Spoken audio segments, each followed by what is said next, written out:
Seahawks hope win over Eagles will be the start of another December run. Perhaps it shouldn't have been all that surprising that the Seattle Seahawks, underdogs by as many as 6 points heading into Sunday night's game, turned in their most impressive performance of the season in a 24-10 win over the previously 10-1 Philadelphia Eagles. After all, the calendar just turned to December. It's our time of the year, Seahawks general manager John Schneider said in his pre-game radio interview with 710 ESPN Seattle. Indeed, the Seahawks' knack for strong finishes under Pete Carroll has applied to the ends of seasons and not just the ends of games. After their win over Philadelphia, the Seahawks are 25 since 2012 in regular season games during the months of December and January. That's good for a .800 winning percentage that ranks first in the NFL in that span, according to ESPN charting. By comparison, Seattle's winning percentage in September, October and November games since 2012 is .664, third best in the league.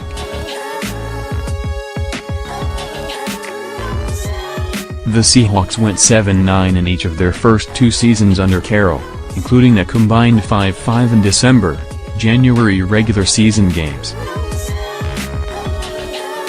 The Seahawks had several players that make up the core of the roster during those first two seasons, but it wasn't until 2012, the year they drafted quarterback Russell Wilson and linebacker Bobby Wagner, among others, that they took off.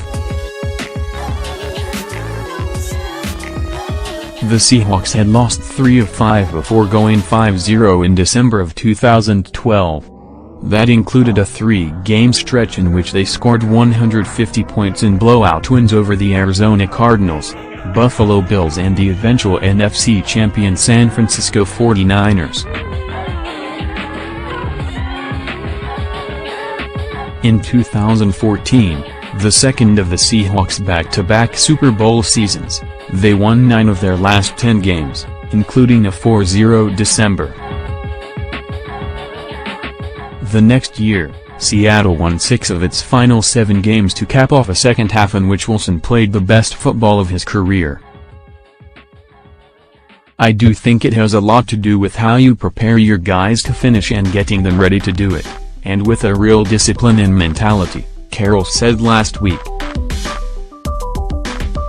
I think that's part of it, and then good fortune is another part of it. A good quarterback is another part of it, but I think it's a commitment to the discipline that it takes to do stuff right when it comes to crunch time. It shows up in games and it shows up in seasons if you're fortunate, and hopefully we're almost at the fourth quarter turn here. That the Seahawks were heavy underdogs at home to Philadelphia reflected what seems to be an increasing sense of doubt about their place among the NFL's top contenders. They were coming off a win but had lost 2 of their last 4, both at CenturyLink Field.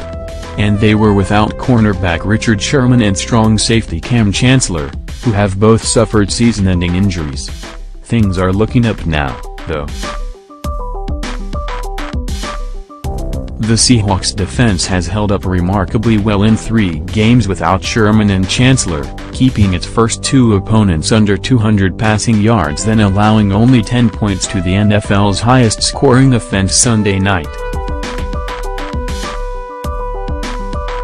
Mike Davis looks like the one to finally stabilize what's been a never-changing and ineffective backfield. He returned from a 1-game absence and gave the Seahawks 101 yards on 20 touches against Philadelphia, production they haven't had from a running back since Chris Carson went down in Week 4. Carson could return in a couple weeks, Carroll said Monday. Another encouraging sign, the Seahawks have started to cut down on the record rate at which they were committing penalties. It's just our mentality, free safety Earl Thomas said of Seattle's history of strong finishes. The closer you get, the harder you run. We always talk about that. We understand what's at stake, we understand what time it is. The Seahawks currently hold the NFC's number 5 seed with 4 games left. They'll need another one of their strong finishes if they're going to navigate a tough closing stretch. It began with Philadelphia, which had the NFL's best record before losing to Seattle, and it continues over the next 2 weeks as the Seahawks play at the Jacksonville Jaguars, 8-4, then return home to host the Los Angeles Rams, 9-3, in a game that will go a long way in deciding the NFC West. After most of his teammates had cleared out of a victorious Seahawks locker room Sunday night, wide receiver Doug Baldwin was quick to answer in the affirmative when asked if he thinks this will be the start of another December run. "I contemplated in my head whether I wanted to say that out loud, whether I wanted to jinx it, but I do," Baldwin said. "I believe this is the start of something that we've seen in the past. Again, like I said, I told Russell, whatever this is, we need to capture it, we need to hold on to it and continue to push forward to get better. Because the truth of the matter is we still have so much left in the tank with our defense. We're establishing our run game again. We've got some guys who have been banged up for the past few weeks, past few months who are going to come back soon. So we're looking forward to capturing what we had tonight and using this make a run and a push for it.